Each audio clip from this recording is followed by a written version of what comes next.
And I've often thought about how I found out about TSM. We talked about going down the YouTube rabbit holes. I think I was going down the Google rabbit holes about how to stop drinking without going to rehab or going to detox. Yeah. I might have clicked on some other YouTube videos. It might have even been your content, which is very good. So I found out about it through the internet. I was probably intoxicated when I found it and can't remember the exact details, but it was the internet. Hello, everybody. Welcome to the Thrive Alcohol Recovery YouTube channel. My name is Katie Lane, and I am here today to do a part 2 interview with a Sinclair Method success story. So today I have with me Johnny. You guys may know him from an interview we did. What was that, like a year ago now? Yeah, I want to say it was July 2022. Okay. So 14 months. Okay, we're in September 2023 now. So Johnny and I did an interview a little over a year ago after he'd been on TSM, I think for about a year. And this is a part 2 to kind of catch everyone up on kind of, how life has changed and what's happening in your life now that you were on TSM for a while and now you haven't been on it because, as I understand, you don't drink anymore. But there's a lot we want to dive into that maybe we didn't go as deeply into in the first interview. And just for those who haven't seen the first interview, I am linking it below in the description so you can check it out there. So I'm super excited to have you back with me, Johnny. So just first of all, thank you so much for joining me. Yeah, thanks, Katie, for having me. I really appreciate it. Look forward to sharing part 2 of my story. It's been a good one, I think. Yeah. It's good to see you. What I love about telling your story is that I feel like your voice speaks for a lot of like the everyday American who's working and has family and like living a normal life, but they have the thorn in their side of alcohol use disorder. And like, I remember us talking about before in your other interview that like, it's not like you lost your job or lost your marriage over it. Like, sure, it may have negatively impacted those things, which we can talk more about, but like, from the outside world, a lot of people probably had no clue that you had this issue. So if you don't mind, I wanted to kind of start at the beginning for people who maybe didn't see your first interview. Can you just tell us a little bit about what your drinking history was like before you found TSM? Yeah, definitely. It was escalation over a period of about 25 years, starting in my late teens into college, very similar to a lot of the other stories I've heard. It started as kind of being a social thing, being a party thing, um, being intoxicated in the early days was kind of a fun feeling, right? It was kind of adventurous. The people I was drinking with also were going through the same thing. So it started off kind of fun, as it does for a lot of people. And then it just sort of escalated from there.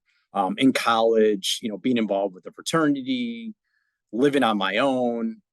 It went from, maybe where it was in, my late teens, a couple times a month to pretty much Thursday, Friday, and Saturday through college. But, going back to getting by or not having an adverse impact, graduated college in 4 years with a great degree, got a great job. But,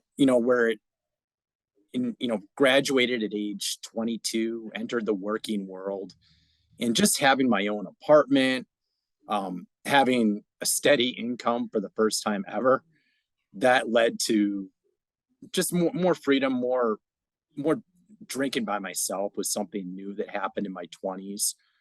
Come off of work and, have a bottle of wine. It wouldn't be uncommon. And then that was in addition to all the social activities that you could expect in your 20s.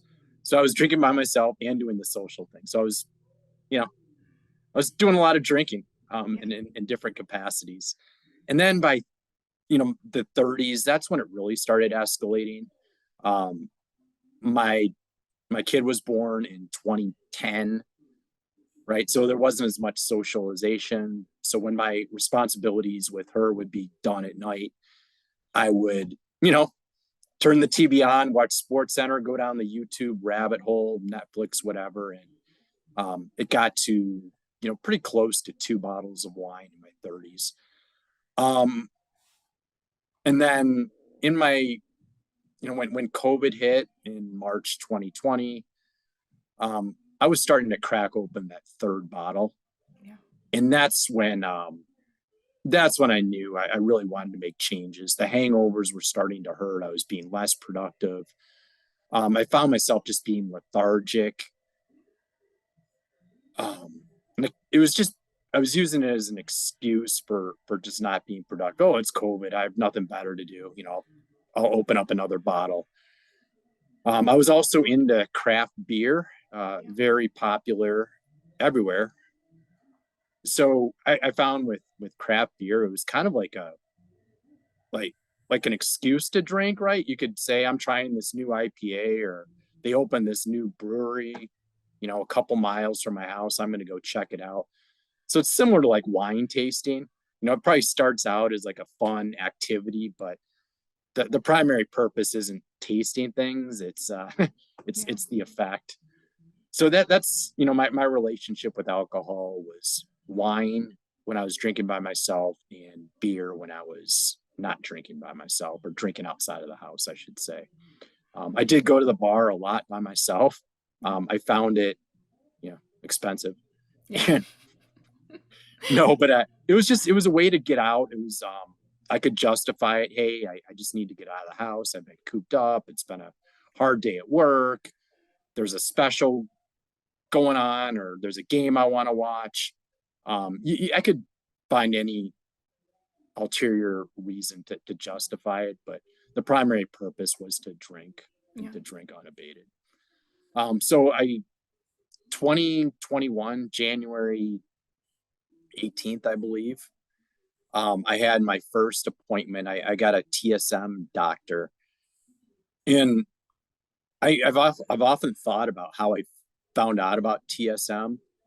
We talked about going down the YouTube rabbit holes. I think I was going down the Google rabbit holes about how to stop drinking without going to rehab or going to detox. Yeah. I might have clicked on some other YouTube videos. It might have even been your content, which is very good.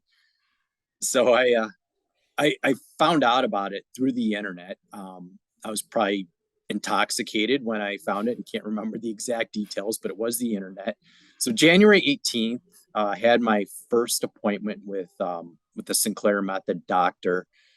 He immediately gave me a prescription. I filled it up that day, and then the next day, I took it, or it might even been the same day. But I didn't waste any time. Is the point I'm trying to make. I started it.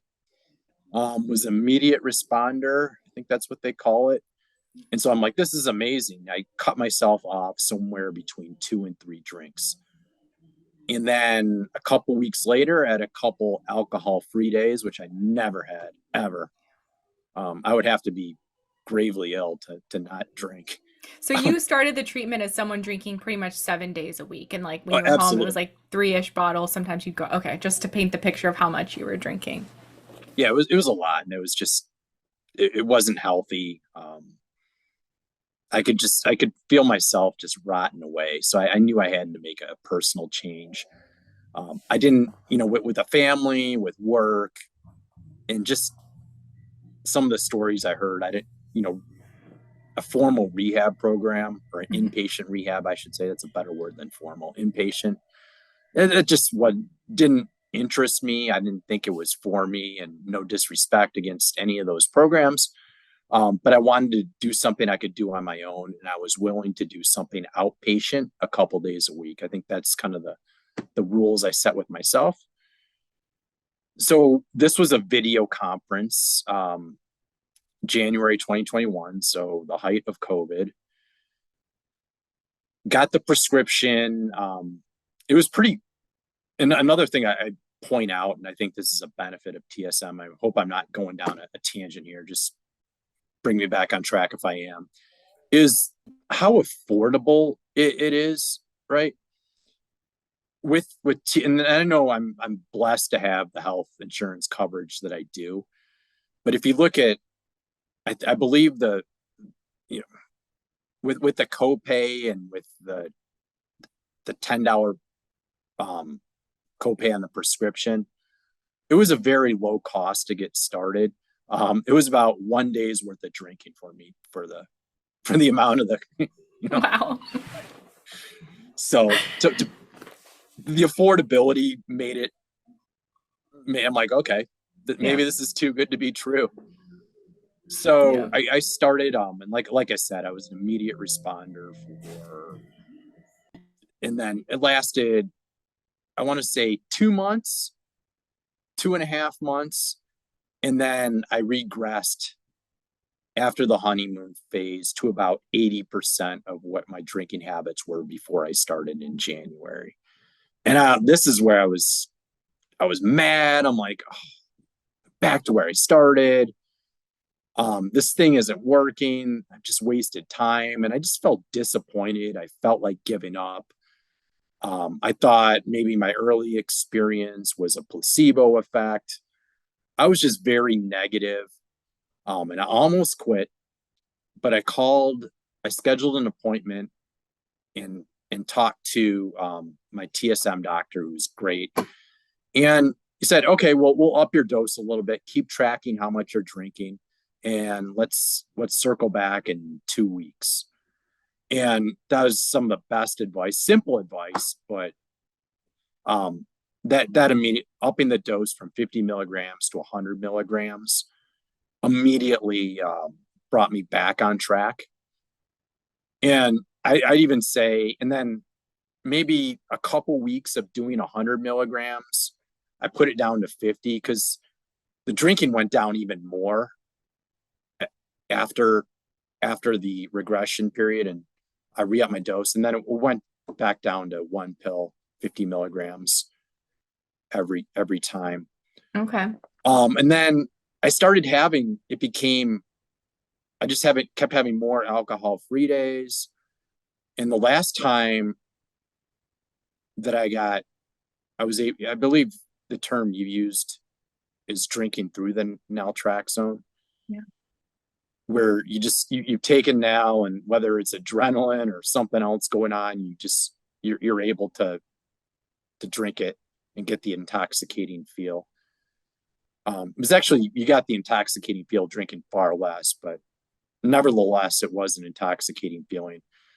That last happened to me in September 2020, Labor Day 2021, Labor Day Wow. for all the Americans So watching. you drink through the naltrexone, meaning you like drink a lot, like you didn't drink the couple drink limit that you had been. Yeah, if I want to say I had about 8 beers, Mm. which is pretty rare. Yeah.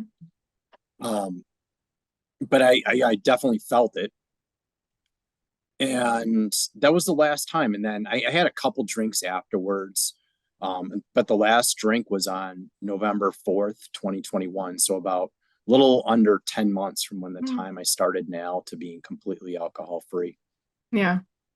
And I think what's so important about your personal testimony and how it relates to others is that honeymoon phase you went through, and then the regression period where you feel like, oh my gosh, did the pill stop working? And at that point, some people might like want to quit doing the method. And I hear it a lot, like where people are like, oh, it didn't work for me. And then I find out they were either not taking it correctly or they went through the honeymoon phase and then they just figured it stopped working. So I wondered if you wanted to talk about that a bit, because I know during that phase, people who are watching, whether they've experienced it yet, or maybe they will in the future, or maybe not, hopefully, but what would you say to people, like based on your experience, where you get in that phase where you thought it was working, but now it's not, and you're wondering if you're wasting your time and what you should do? I'm curious if you wanted to talk more about that kind of Yeah. regression phase of the method. Yeah. And it's pretty interesting being so passionate about a pill that I haven't taken in almost 2 years. And when you said no longer on Sinclair Method, I'm like, I've never heard it spelled that way, because I still consider myself to be in recovery. I still keep my naltrexone handy just in case. Um, but I think there's from I follow it closely. I watch a lot of content, and I'm very interested in it. And there's two scenarios that make me just want to jump into my computer screen and just strangle someone in the comments section.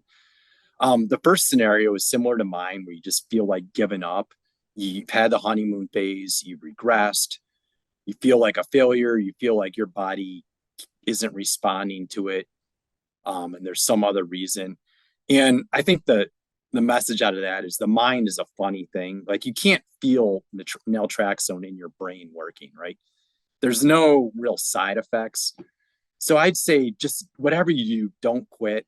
Realize that progress is being made, right? You could have episodes where you get blackout drunk, you get frustrated because you've had the success and you feel like a failure. But just keep with it. Be honest with yourself. If you're logging how many drinks you've consumed, tell the honest number. And then if you're doing it, if you're working with you or anyone else, be honest about what your consumption has been and how much it's increased. No one's judging you. It's less of a behavioral thing and more of just a physical reaction to both naltrexone and alcohol. So it's more of a medical thing than it is a behavioral thing. I'd stress that point. But don't give up. I was there. I almost did it, and I'm so glad I didn't. But it's unbeknownst to you, the brain is working behind the scenes. I can't stress that enough. And then the second situation where I also want to go in and strangle someone, and this might be a little more deserved, is when people just like, I've had it. I just want 1 or 2 days where I can just binge, drink as much as I want, then I'll go back. Don't do that, please. It's any progress that you've made on TSM or use of naltrexone, you're risking destroying all progress that you've made just for 1 or 2 days. And it's not going to make you feel happy. Right. And I look at all my years of drinking. I've never gone back and said, gee, it would have been great if I would have drank more. I've never said anything like that. So it's not worth it. That is a behavioral thing. Talk to someone, but address that as a behavioral thing. What's driving you to do it, and be open about it. Whether it's your own family or whether it's a professional, but don't try to test it for 1 or 2 days or say one last chance and then I'm done. I empathize with people in that situation, but just don't. Yeah. Well, and this is you kind of speaking from your experience, having gone through that and now being, free from alcohol use disorder. I know you're about 2 years without drinking because of the Sinclair method. But you're talking about this from a place of experience because you went through that difficult phase. So did you want to talk about that? Like, did you feel like throwing in the towel? Like, what was your mindset at when you were going through that time of questioning whether it was even working anymore? The first when I guess the honeymoon period expired, I went to Colorado and I was in a hotel by myself, and there was a casino there. It was snowed in. There wasn't a lot to do.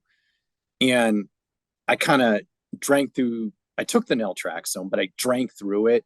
And I got a little worse headache than I probably would have. But it felt kind of being in my zone, drinking by myself, drinking unabated.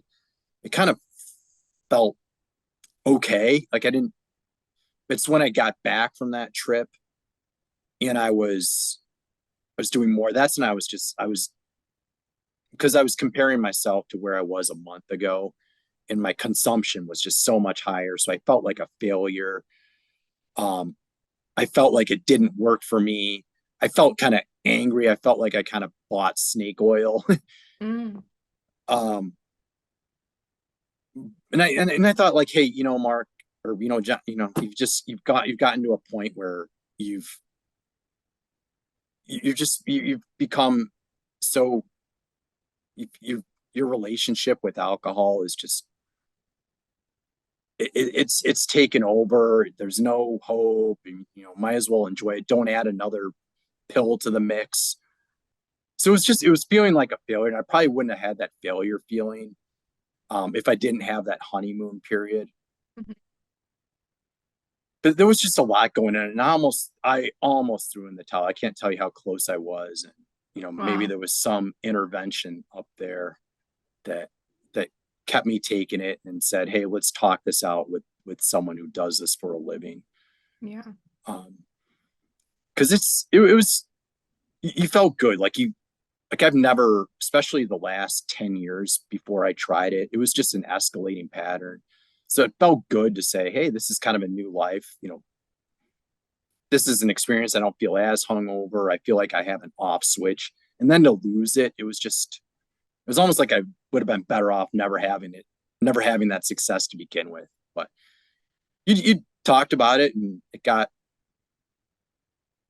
fixed, and Yeah. talked to the right people. Yeah. So did you know, I forget what if you told me this, but did you know that there would be a honeymoon period? Like, did you learn that when you first started TSM, or was that a surprise to you? I knew when I started TSM, I was so desperate to try anything that wasn't rehab or going to detox. But as I read more about it and heard people's testimonials, I heard about the honeymoon period. But I was sort of convinced that it was either a placebo effect or Yeah. my body was just so different than everyone else's in the world that it wouldn't work for me. Yeah. My situation is so unique. So I knew about it just from the content that is available. And I believe on my initial consultation, the doctor did mention it, what to expect. And Yeah. he even said the regression wouldn't be uncommon either. So I Okay. knew everything, but you can say it out loud, but until it happens to you, you don't really put as much thought behind it. Yeah. Yeah, it's so true when you're like in the thick of it and you felt like, oh, this issue is behind me now. I'm having alcohol-free days, I'm having control, then all of a sudden it starts to regress back. It can probably feel like a panic because maybe this was like one of your last resorts before trying other things. And I know people feel that way as well. Yeah, my goal wasn't even to stop drinking Yeah. completely. It was I wanted to be the guy who went to the bar with his friends, had 2 beers, and went home and Yeah. got on with the rest of his life. I never said I wanted to be alcohol free the rest of my life. And in fact, I thought I don't want to be alcohol. I want to have a good relationship with alcohol, but I want to have an off switch and I can control it. And I Yeah. had exactly that. And I said, I'm gonna do you one better. So Yeah, I know. And that happened to me too. And it happens for a lot of us where we don't have the plan to quit drinking, but after we're on the method for a while, like people say that the alcohol quits you, you don't quit the alcohol. So what yeah, was that like for you getting to that place of deciding not to drink? Like, were you just so uninterested that it was an easy decision, or how did that come about? became more of a pain in the ass to drink, Yeah, right? it's harder. It's like it's not worth it anymore. No, like it's not. It's going to be empty calories, and I should point this out. And I think I might have said it in my earlier video. I gave up wine completely on TSM. It tasted like garbage. And I think I said I just watched the video. I said in the video it tasted like my kid's Capri Sun on a hot summer day. It That's just right. tasted disgusting, and I loved it.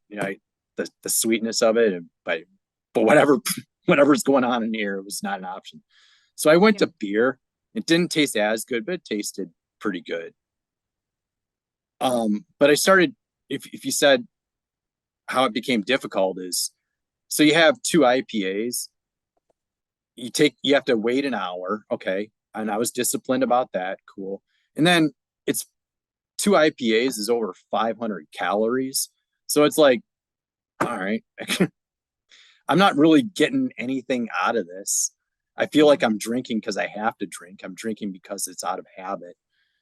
I'm not really enjoying this. I'm good to have a Gatorade or a glass of water instead. So I just became uninterested in it. I did reserve those times. So, which was a big problem for me, was drinking by myself. After, as I made more progress on TSM, that went away completely. I'm like, this is just dumb. Don't Wow. do it. But I did reserve it for when I was out in social settings because COVID was starting to come to an end in the later part of 2021. Restrictions were off. I was out and about, but I still complied. But it just it became less and less. My last experience, I had a beer and started had more than half of the second beer left and just left it on the table at a dinner and Yeah. just never looked back. So it kind of, I think you're right. I think it just kind of quit me. I lost interest. I started seeing the less I drank, the more problems I saw it caused, the more I saw the negative impact it had on my health. The more I saw affected my judgment, affected my temper. I was not as well engaged with my family when I was drunk. It took not being drunk to Yeah. realize all those things. So once I saw progress, in addition to alcohol kind of quitting me physically, I lost interest. Wow. There were a couple times my wife would be like, "Oh, have a drink with me." I'm like, "Yeah, I just don't feel like it." Yeah. That's such a Nothing good against place you, to honey, be.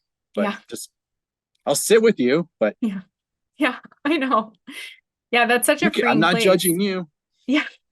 Because you start the method and the thought of never drinking, at least for me, I was like, no, that's terrifying. Like you, it's like, I just want to have a beer on a hot summer day. But when you're not getting that same endorphin reward, and you kind of, someone said naltrexone is like a truth serum, you see alcohol for what it is. And Yeah, so true, it Sarah. doesn't, like when you're a kid and you take a sip of wine, you're like, that's disgusting. Why do people drink that? I feel Yeah, like that's where I got, and maybe you too, through the treatment. It's like when you aren't addicted to it anymore, you just see it for what it is. yeah. For the Catholics out there that are watching this, it's like tasting wine at your first communion when you're most people won't get that reference, but someone Yeah. will. Cranberry juice for me at a Christian church. Yeah, there you go.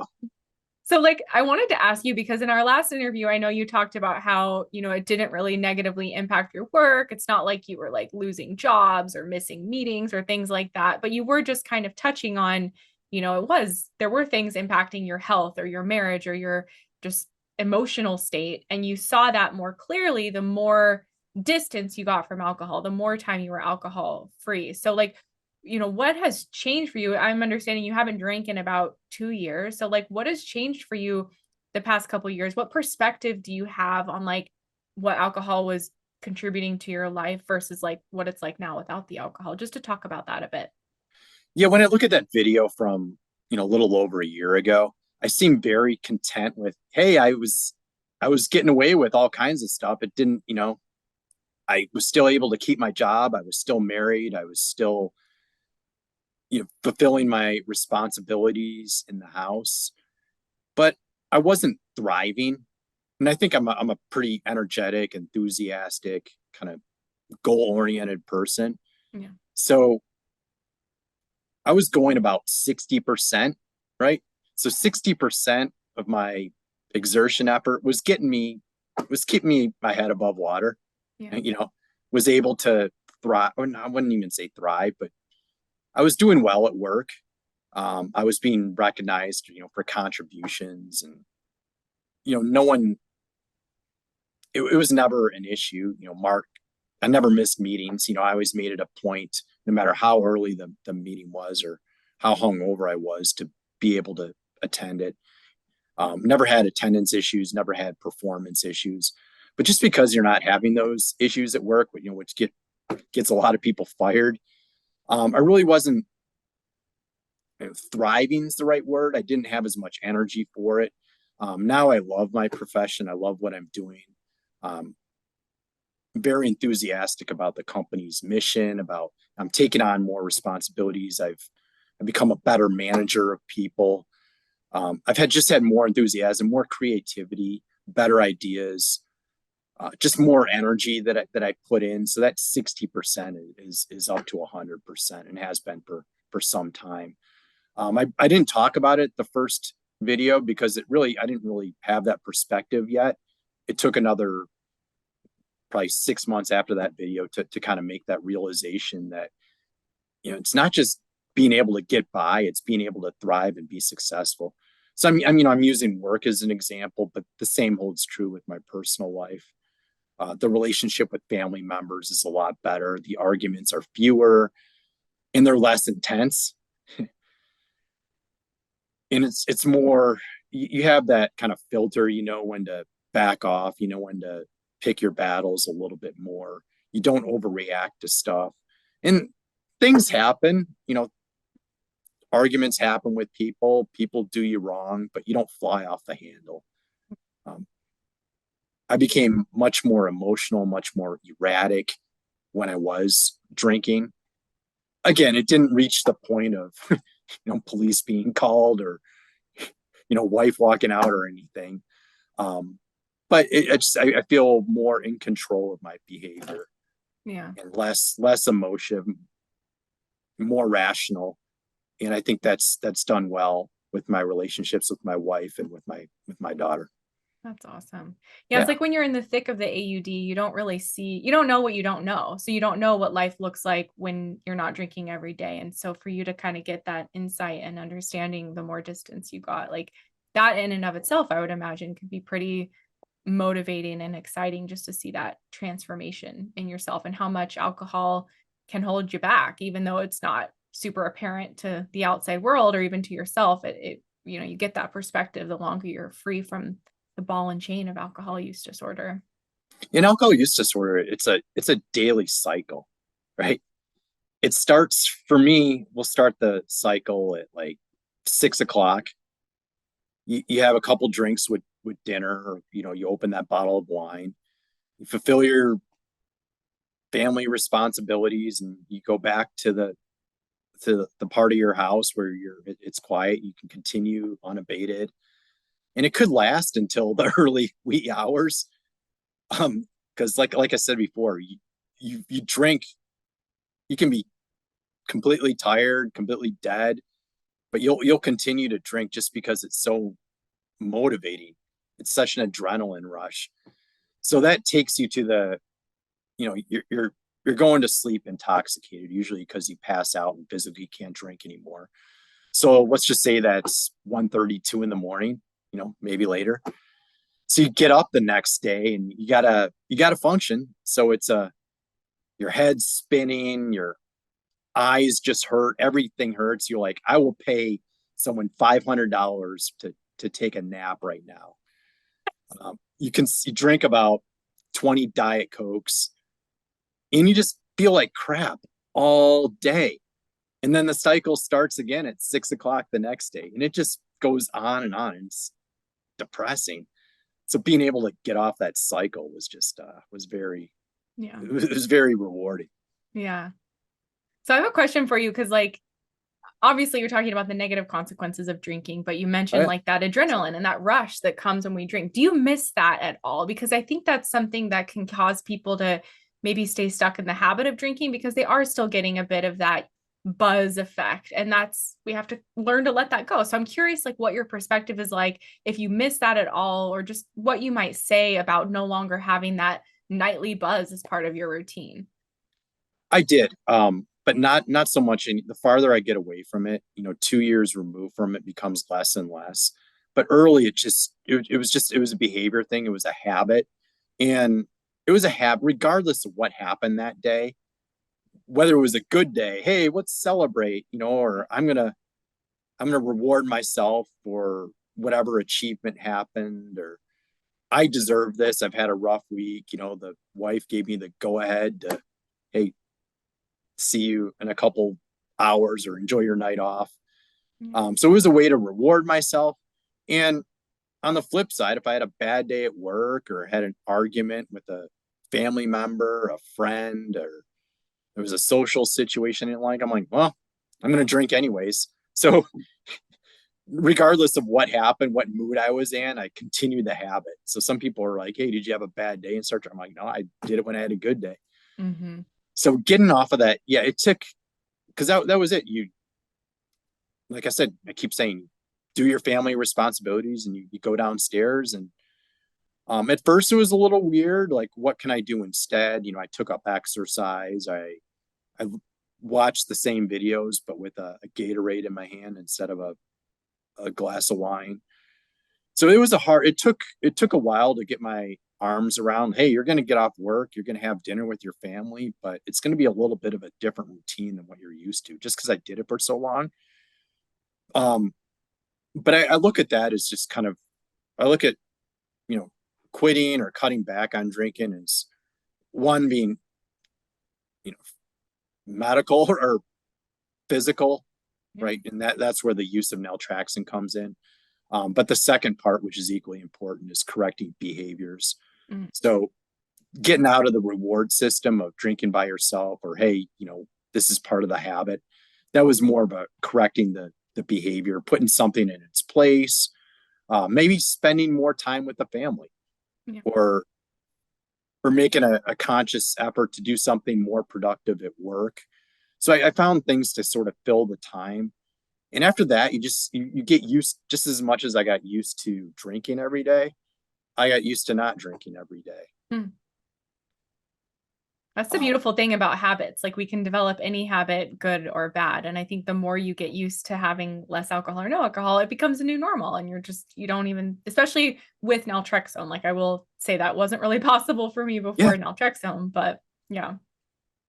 and you're so ingrained. Like everything is so binary, right? You either drink or you don't drink. Yeah. And when I knew people who didn't drink, I'm like, all right, you either are really religious or something really bad happened. Or You know, pregnant. you're pregnant. You know, I don't have that excuse, but Yeah. so, That's so funny. That so is like the mindset I would always take too. Like, oh, okay, you don't drink. Okay, weirdo. yeah, yeah. I mean, I had clients that would say, you know, I didn't drink for 10 years and I didn't want to eat. I couldn't ask them. I'm like, is there a ankle monitor or something you got Yeah. going on down there? I just changed the subject. But no, you know, honestly, you realize, you know, and I mean, when I started TSM, I'm like, oh, this is cool. I could drink like a normal person. I don't have to quit drinking completely. Then you just, I don't know, maybe it's old age. I just don't care. You know, Yeah. I don't care that these people know I don't drink, and Yeah. I'm more confident in myself. Yeah. I don't feel pressured. I don't feel socially inadequate. I just kind of don't care. Yeah. Because it's so nice. Like for me, I equate it to like alcohol became my least favorite food. So I don't care if Yeah, people are eating raw oysters over there. Like I'm fine to say no, I don't want any. Like have as many as you want. I don't want any. And that's a real freedom as opposed to what it was like when I would try to quit before. It was like I desperately wanted those drinks, but I was telling myself no and I was missing out. So completely different experience getting to the extinction point and choosing to go alcohol free versus just fighting the craving and urge to drink every day and forcing yourself to stay abstinent. yeah. Did you ever find find yourself just kind of forcing yourself to almost like out of habit, not on TSM, just drinking just because it's so habitual. You don't want to be the person not drinking. That was kind of what I did. Yeah. I mean, I even did that on TSM because I was afraid of having those conversations of like, no, I don't feel like drinking because I was always the person down to drink. And so I was like, who am I if I'm not drinking? And so I would be on TSM taking naltrexone and drinking in social settings when I could have had an alcohol free day easily. Like I just didn't feel like it. So that was my experience with it. Yeah, and the more you don't drink, you realize you see other people's drinking patterns, and Yeah. whether you say it out loud, you definitely have an opinion on it. Yeah. Yeah, you really know you really notice it and yeah, it gives you perspective on what you must have looked like or what I know for me what I looked like. I'm like, "Oh boy," like 'cause even after someone's a little tipsy, I can tell and yeah. They're So repeating okay. themselves. Exactly. Their eyes kind of start to glaze over and yeah. Something that I often hear people kind of have a concern about or a question they ask me knowing I don't drink anymore and I want to ask you is like what was that like for you in your life to kind of go from being someone who drank every day to not drinking anymore? Like, was there a transition period for you socially, or like you mentioned your wife saying, "Hey, come have a drink," and you saying, "No, thank you." Like, how did that process go? Because I think for a lot of people, it's like hard to even conceive or imagine, or maybe it's intimidating. And so I'm curious what that looked like for you, the evolution of getting to that place of going alcohol free through TSM. Yeah, socially it was a little bit liberating, but it Hmm. took a while to kind of realize that because you'd be in a social setting. Let's just say there's two or three other couples or five, six people, you know, at the table. You could be having whatever discussion. You know, I could carry on a conversation just about anything. But I found in the back of my mind, I was always thinking, all right, this drink's half empty, or when's the waiter going to come around, or do I have more alcohol in the fridge if it was at my place, or I was always, my mind was there, but I was always kind of focusing on the next drink or the availability of alcohol. Yeah. So now that that's gone, I don't think about that. You know, you're worrying about entertaining other people, which is kind of interesting. Yeah. But I find myself socially more engaged in the conversation itself, and I'm more comfortable with my personality. Not like, hey, I don't drink, and I'm still the biggest smartass you'll ever meet, and I can still have a sense of humor. But I can see why it takes time. I didn't take myself out of social situations because of that. So socially, it was kind of a non. And I'll add this: when you're a heavy drinker, a lot of the people around you are also heavy drinkers, and sometimes you see kind of the truth serum. Back to what you said, those people, they got some serious issues in their lives, right? That they need to address. And they might be looking down at you as the one who, quit drinking, just doesn't get it, right?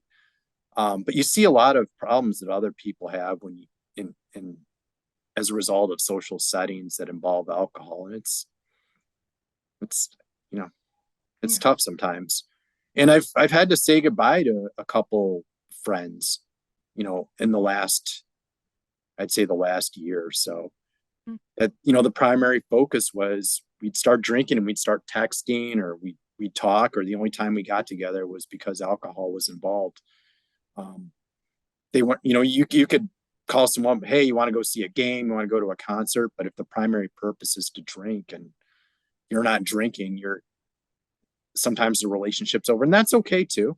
I haven't closed the door. I mean, those people could still be friends, um, provided their health, Yeah. you know, Yeah. keeps up with them. And sometimes the health doesn't. There's Yeah. some people that have health challenges that are sad. So socially, it didn't impact me, but I am aware of it. I am aware.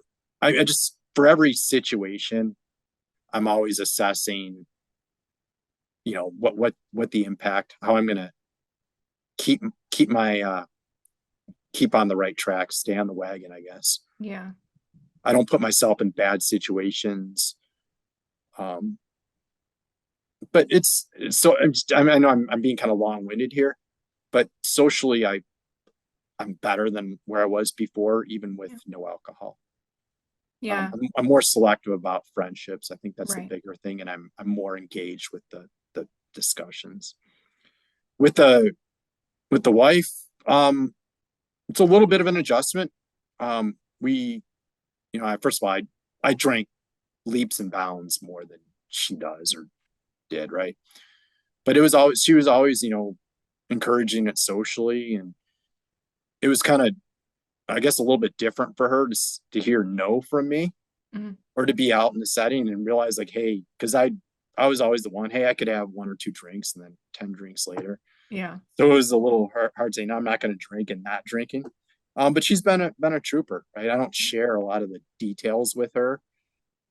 But from her perspective, I don't drink, and I'm a better spouse and a better parent because of it. Yeah. I think socially, it's like, oh, could you just have one? We're going out with these people. Can you just have one drink? But she would never pressure me. Yeah. So, socially, relationship with my family, have been tremendously better as a result of zero alcohol. That's awesome. And I Yeah. think what happened for me, and maybe sounds like with you too socially, is that it's more of this like gradual process of changing who we hang out with or what we do or things like that. It's not like all of a sudden you can't hang out with these people, which is what I loved about TSM. It was just this gradual process of me like slowly not hanging out with those people or hanging out as much just because they would have the intention to just get drunk every time. So it's more of a gentle process and not something someone has to like figure out when they start TSM, at least in my experience. And with your wife too, I was curious to ask, because people ask me this question, because my husband drinks, but he doesn't have a problem. They want to know, does it bother me that he still drinks? So does it bother you if there's like alcohol in the house or your wife is drinking and you're not? Like, what's that like for you? No, it wouldn't be uncommon for her to come home from work and have a glass or two of wine and go to bed. And she does it all the time. And a lot of times I'll be sitting with her. Our thing is watching sports, and football season just starting. We do that together. So no, not an issue. Where it does become a problem is when she's entertaining and has someone over and it reaches that third hour where people are drunk and I Mm. just get annoyed. I'm like fuming. Go in And there being all it, it's not self-righteous with it's not like I feel, yeah, it's not like I'm morally offended to it. I'm just irritated by the worthless chatter, the repeating themselves, the conversations that just go nowhere, and just yeah. and knowing that everyone's just going to be hung over tomorrow, and knowing so I get annoyed. But so going our I guess our compromise is we go out to dinner. So there's Okay. usually a finite period of time. The waiter will kick you out after a couple Yeah. hours. Oh, that's But I funny. don't feel pressured to drink in any Yeah. situation. Yeah, that's awesome. Everyone's been respectful, and if anyone wasn't, I'd easily bounce them out of my life. No problem with that. Oh, that's funny. Yeah, it just becomes it's so I mean it was I wouldn't say it was like the easiest thing in the world, but it was pretty easy for me to just not drink anymore because I just had zero interest in it. And so it's a whole different experience when that's the case versus like I'm an alcoholic, I can't drink like that. It's a night and day difference. So I see that in you as well. I think the word alcoholic is so broad stroke and so Yeah. colloquial. I prefer the term that you used and many others use is alcohol use disorder, because I think it puts things on a spectrum based on how much you drink, how long you've been drinking, and I think you can get tailored help based on where you are on that spectrum. I Yeah. think alcohol just puts everything in one bucket. From the 19-year-old college binge drinker that I once was to the guy, you know, having liver failure. Yeah. They're an alcoholic. And I don't think that's true. I don't like that word. I don't use it. I don't use it Same. to refer to myself. I say I had alcohol use disorder. That's not too common, but in layman's terms, I drank a lot Yeah. and I did it for a very long period of time, and now I don't. Yeah. I'm free from it, right? There's no Yeah, yeah, do you fear or worry about a relapse? Like, yeah. like do you think that like, oh, if I had a really bad day or if something bad happened, like I might go back to drinking? Like, where are you at with that with regards to alcohol? Yeah, it does scare me a little bit. You do? Okay. I quit smoking cigarettes when I was 22. I'm 46, so it's been a while. And I still have dreams where I'm smoking in the dream, and I wake up, I'm like, oh, why'd you do that? And so I'm starting to have. It's been a recent thing where I have dreams where I'm drinking in the dream, and I wake up, I'm like, oh, I'm not hungover. What happened? Oh, I didn't Yeah. drink. So it does. It scares me. Um, I worry, and that's just a dream. You can't control what happens there, but it shows it's on the top of my mind. Where I get worried about, and maybe this is silly, is when I don't see. I'll give you an example. I was in Vegas a couple weeks ago. Imagine going to Vegas and not being able to Yeah. drink. New kind of freedom here.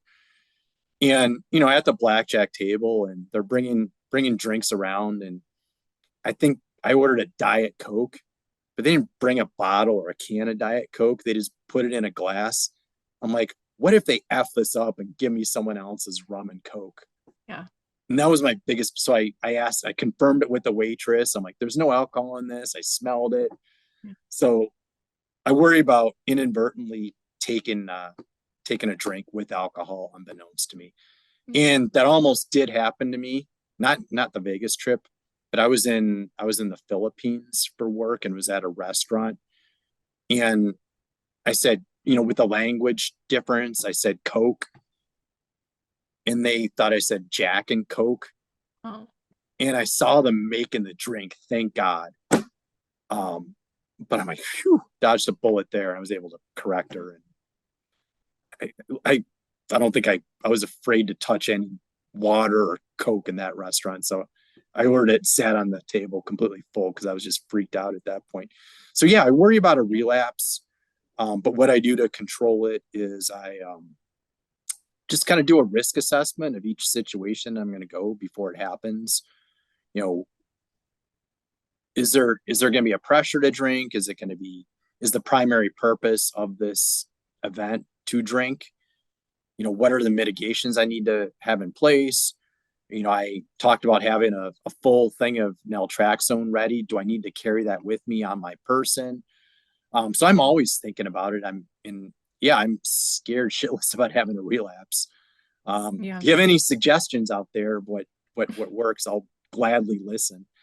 But I'm mindful of it, and to my point, I'm not gonna test it for one night. Yeah. Um, Like if you really wanted to drink, I've sensed that you would be compliant. You would just take naltrexone. You probably wouldn't be able to finish a drink. Like that's kind of where I'd see you at right now.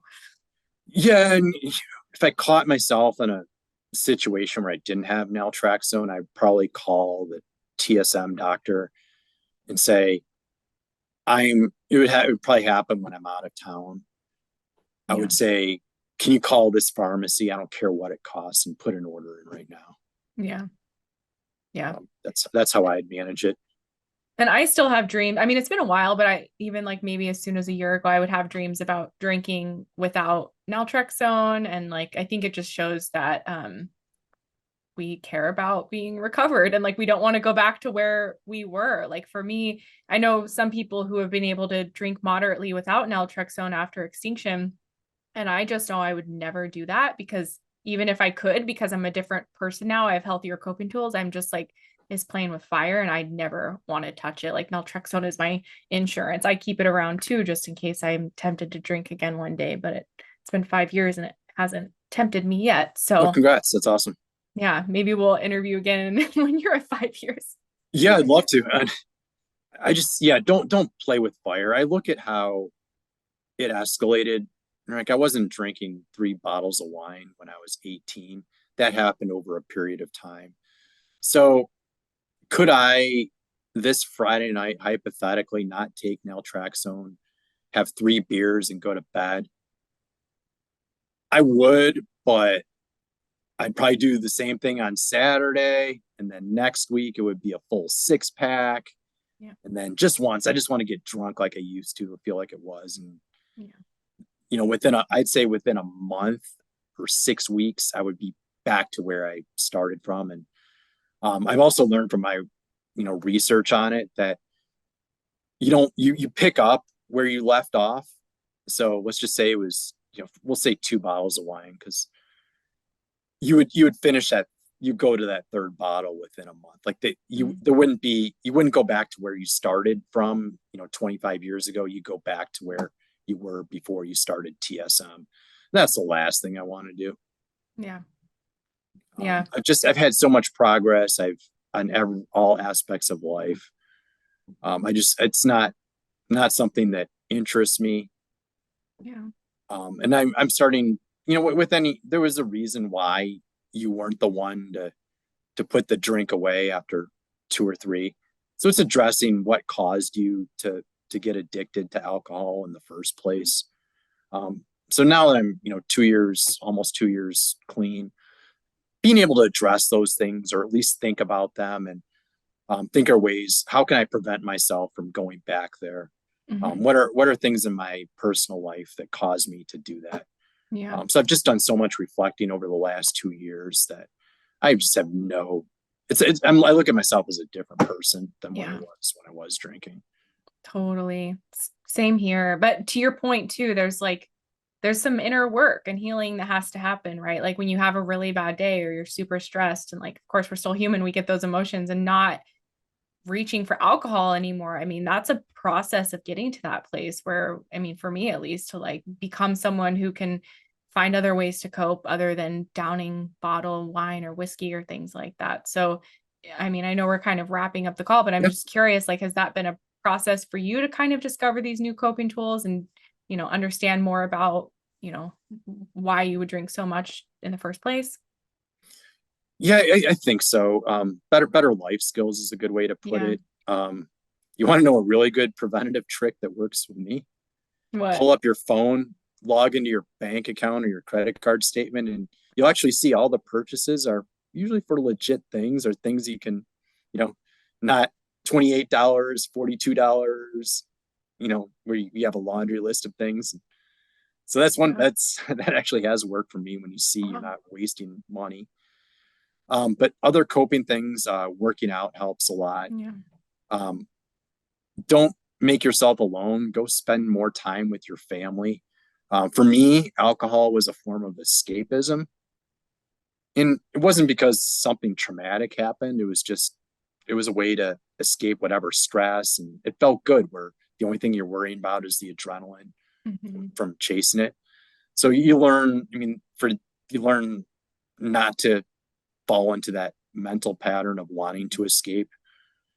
Um, Yeah. so I think that's more kind of addressing the root cause of Yeah. that. But yeah, they're all root cause things, and there's more tactical things. But I Mm. pull out all the stops because I don't want to go back. Right. And then one of my Yeah. stops was watching my video from a year ago, Oh, holding myself awesome. accountable. I So love it. Yeah, and it's interesting because we can't escape anymore in the same way to where we can just obliterate our brain and like zone out, but like healthy escapes now for me, it's like a movie. Like I can get yeah, plugged into a really good movie and 2 hours go by and I'm like, oh wow, that was cool. Or getting a massage or just these other ways that are healthier ways to kind of turn off the brain and escape. But it's cool to think of those things now instead of feeling like, oh, I need alcohol. It's so freeing to not feel like you need a crutch just to get through life. I don't know if you feel the same way. yeah, and also feel that when I drank, just because of the way alcohol works on the brain, Yeah. I did some cool things. I saw a lot of live. I go to a lot of concerts, Yeah. um, but I I was able to remember the entire show. Or if I go to a baseball game, I remember what happened in the games, or at least remember the highlights. I remember going home from some baseball games. I'm like, who won again? Yeah. Or people would, or you'd read the reviews of the concert that you went to in the online the next day or two. Be like, cool. Don't remember it. I was in the beer line. Yeah, it's when you go. I went to. Some of these acts that are no longer that I saw when I was drunk are no longer around. So it's like I wish I could go back and relive those experiences and actually be in the moment Yeah. instead of in the beer line and the line for the bathroom, or just so obliterated that you can't even remember. Your short term memory is just horrible. Yeah. I know it's crazy. Yeah, there's so many benefits when we can like heal the brain and not just be fighting that urge every day and not having that control. It's a whole new world that can happen. Yeah. It's like TSM. I've heard people say, and I agree, it's like extinction is only the beginning. And so it sounds like that's for you now too. It's like so much insight has come since you haven't drank and now that you see yourself thriving in life compared to surviving essentially before just getting by, it's so cool to really apply yourself and see yourself excel in other, all other areas of your life. It's really awesome to hear that. Yeah, I appreciate that. It's been a fun journey, and I never thought I'd be in this spot ever. Yeah, So that's it's so cool. yeah, it's definitely very cool, and life has gotten a lot better, So you struggled. exponentially. Go ahead. I was just gonna say exponentially better than I ever thought it could. Yeah. So And I love that because you said you're in your like mid to late 40s. And so this was like 20 plus years of you having this kind of unhealthy drinking. And now it's like life is better for you than it has been historically. yeah, I put it almost. I was 18 when I went to college, and Yeah. that's when things started. So Wow. 1995, 96, and then 2021's Wow. when it all ended. So yeah, Over. 20 quarter century. Wow. Well, I'm so happy for you, Johnny. And like, Thank you. yeah, I know how life changing it can be to kind of get this issue under control and the ways it impacts all areas of our lives and like how that's going to now impact your marriage and your daughter and your career and just the future that you have ahead of you, like the potential that's there because you're conscious and clear headed and energized every day and not operating from a place of just getting by with that off. When you were describing the hangover earlier, I was just like flashing back like, no, I don't ever want to do that again. Oh, the headaches from wine were terrible. Yeah. It was like a burning feeling in your brain, almost like your your eyes hurt, Yeah, your eyes hurt. you're dehydrated. And you wake up, you're like, how hungover am I today? I think I'm okay. And then it hits you more and more later in the day. Yeah, and you're lethargic, you procrastinate more. Yeah. You learn what exactly you can get away with. Hmm. But that's went away. I mean, I think in my personal life, as problems arise, I take care of them right then and there. Yeah. Um, yeah, I don't get the oil changed on time. Right. You don't miss trash day. Just simple things. You do a to-do list before you go to bed every night. So it's the life skills that have improved dramatically. Yeah. Gosh, well, this has been such a great conversation. I'm so glad we were able to reconnect again and just kind of hear an update from you. Again, I'll put the other interview we did below in the description. So if you guys haven't seen that, you can click on it and watch it there. Anything else you'd like to say as we wrap up? Any final words or message or thoughts for people who are watching? Yeah, we're at the 2 year point. So maybe we'll do one at the 5 year point. Yeah, that would be awesome. I would love that. It's Yeah, gone it's by so quickly. For me, I'm like 5 years. I was just talking to my husband. It's kind of crazy. And so I don't know if you feel the same way. Did you have an awesome story about your last night drinking? Because I didn't. No, it wasn't supposed to be my last night. I Yeah, wasn't. me neither. Yeah. You accidentally quit drinking too, then. Yeah, like I don't know if you know who John Mayer is. I don't like his Yeah. music, but I watch so much content, and he was talking about when he quit drinking. He had this. It was like he went to some celebrity. I think he said Drake, whoever that, and he went to his 30th birthday. All these A-list celebrities made a total ass of himself, and I'm like, I didn't do any of that. I just had my put the beer down, and that was the end. It walked out of the restaurant. And never happened again. Honestly, the same for me. I ordered a glass of wine and didn't even finish it at the restaurant. Went home and then just never, yeah, wasn't planning to. But after 4 months of not drinking, after that point, I was like, I think I'll quit. But it was not supposed to be my last time. I just couldn't be Yeah. bothered to drink again. In that same video, again, I'm always looking at content. He's a pretty funny guy. I mean, again, I don't know anything about him musically. But he's talking about how other people, when you tell other people who are drinking that you don't drink anymore, what the reaction is. And John's quote was, right off the bat, they get all defensive. Well, I don't drink that much. Yeah, I'm like, that is so true. I know. It's like, yeah, I remember that when I was drinking and people would tell me that it would make me feel awkward because I knew I had a drinking problem. I'm like, oh, okay, you don't drink. Well, maybe I shouldn't drink. Or, yeah, I can relate. It's on the other side of that too. Yeah, it's funny how seeing other people's reactions. It's quite Yeah. amusing. Yeah. I have fun. I can have fun with myself. Yeah. Yeah. It feels like a superpower, honestly, to not be able to drink, like just to be able to go to parties or go places and genuinely not want an alcoholic beverage. It's pretty cool. Though I do like non-alcoholic beers, like some of the good Do ones you? that are out. I don't know if you still enjoy those given that you like beer. No. This is how bad I am, or how good I am, whatever you want to say. Because in the non-alcoholic beers, at least the ones I've seen, there is a small Mm-hmm. part of alcohol, so I worry about that. And I take it one step further, like steak marinade that has red wine in it. I don't even. Oh, I wow. Okay. I get it. Alcohol evaporates at 218 degrees Fahrenheit. Totally understand that, but it Yeah. just doesn't. It just doesn't. I can't do it. Interesting. Okay. I'm weird like that, I No, guess. I think it's good if like the boundaries you don't want to cross. Because for me, I even will make like a tiramisu and I'll put liquor in it, like or liqueur, I forget, like the Bailey's. Bailey's, yeah. And I can taste the alcohol a bit, but it's such a small amount. And I cook with wine, but I completely, if that's like your boundary, like yeah, you know what is best for you.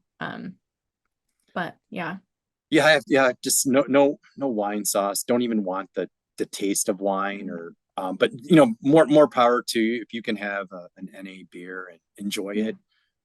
Um But I never want more than one. That's the thing. oh cool. It's like, no, I don't want another one. It was good, but I'm good. Yeah, maybe it's just because with more alcohol you're feeling the need to chase it. Hmm. I've never, maybe you are aware, I'm not. I've known people who drink NA beer, but I've never seen someone drink 10 of them. Right. No, because you're not getting the buzz. So you just start to feel full and like, nah, I'm good. Yeah. Would you ever drink, 10 regular Cokes? No. Probably not. Yeah, kind of the same thing, I guess. Even when I drink a can of like sparkling water, I usually want one. Maybe I'll have a second one, but no. Yeah, that's true for beer. That would be really weird to drink a 6-pack of Coca-Cola on a Friday night. Yeah, again, I'm not knocking. It's just it's not for me. But you've had a lot of success with it, and that's part of the program. Good for you. Yeah, and that's cool about it. We like everyone can do what's best for them. I know people who take naltrexone before they have a non-alcoholic beer because they have kind of the same concern you do, which like I never did that, but I think that's what's great about this method is we can choose how to apply it as long as we follow the protocol, like we can adjust it to our own habits and our own goals. I know we're encroaching on your timeline here. That's okay. I never, I guess this is for people who are just starting out, and I've heard different. If you're not sure if you're going to drink, do you recommend people take naltrexone an hour before? If you think there's a chance, let's just say there's a 50-50 chance, it's 5 o'clock, you're heading home from work. Your wife may or may not have a bottle of wine with dinner. Yeah. Do you take the naltrexone? It's 50-50. What would you say?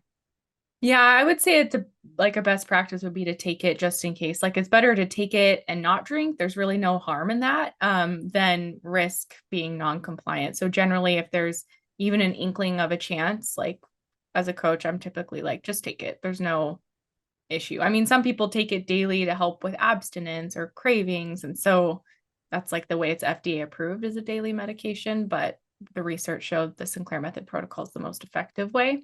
But yeah. It's interesting. I know I'm going off on another tangent here. I have a tendency to do that because what the TSM doctor will tell you, and what he writes in his notes is one thing. Sometimes when you get the actual naltrexone prescription from the drugstore, Walgreens, whatever, they'll say take it daily. So sometimes what the pharmacy says and what the doctor says are two different things. Exactly. And I have a friend who's going through, just completed a rehab stint, and they actually prescribed naltrexone for him, but to take it daily. So I told him my experience and kind of difference, but it's interesting hearing others' views on the use of naltrexone. Yeah. Again, something I haven't taken in 2 years, but I'm very passionate about. Yeah. You're still a TSMer, right? Even though you're not practicing. Well, and that happened recently where someone commented on one of my videos and said, my doctor told me I could drink on the medicine following TSM, but then the pharmacist, when I picked it up, told me to not drink on the medication. And so even that like incongruence between what her doctor and then the pharmacist is saying. So there's a lot of, and I've had pharmacists comment on my videos as well saying like, alarm, don't listen to her. Don't drink on this medication. It's very dangerous. And I like responded with like some of the research, that showed that it helps with binge drinking and things. So it's just, there's a lot of like mixed information out there, but the on-label way to prescribe is daily. But, if someone's taking it in the morning and then drinking at night, that's where I hear from people who say, oh, I tried it and it didn't work. It's like, well, how were you taking it? And typically that's how they were taking it. So yeah, that's something that needs changed. Get the awareness out there. You're doing your part. Yeah. So are you. I mean, thank you so much for sharing, part 2 of your story. And yeah, great to have you back again. Yeah, great to talk to you. Enjoyed the conversation. And congratulations on 5 years alcohol free. That's my goal is to be like you.